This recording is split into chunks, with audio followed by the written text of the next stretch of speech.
आप देख रहे हैं डीपी न्यूज के आज के ताज़ा खबर।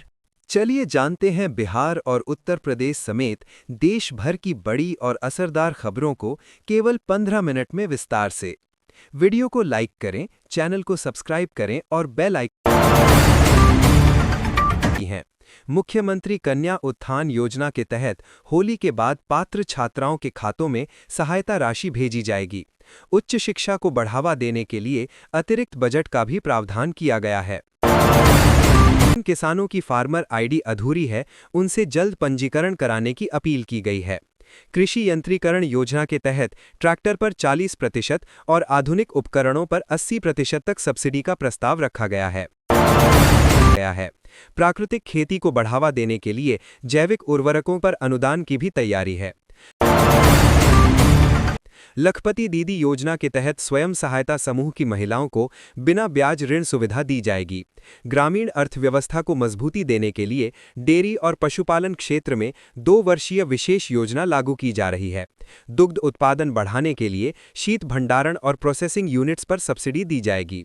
पटना मेट्रो परियोजना का कार्य तेजी से जारी है।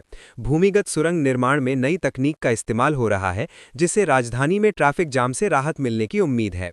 वहीं पटना एयरपोर्ट के नई टर्मिनल भवन का निर्माण अंतिम चरण में है। जल्द ही यात्रियों को अत्याधुनिक सुविधाएं मिलेंगी।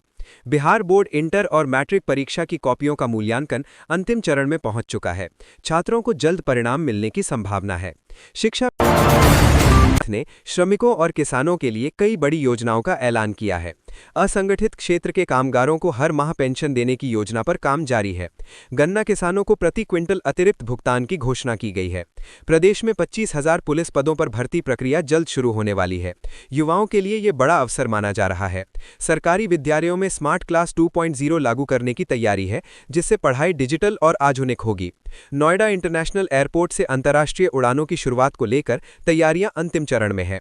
इससे प्रदेश की वैश्विक पहचान मजबूत होगी और निवेश को बढ़ावा मिलेगा। अयोध्या में राम मंदिर कॉरिडोर ये रही कि यूपीआई लेन देन में नया रिकॉर्ड बना है। डिजिटल भुगतान पर शुल्क लगाने की मांग को फिलहाल खारिज कर दिया गया है, जिससे छोटे व्यापारियों को राहत मिली है। मौसम विभाग ने बिहार और उत्तर प्रदेश के कई जिलों में हल्की बारिश और ठंडी हवाओं की संभावना जताई है।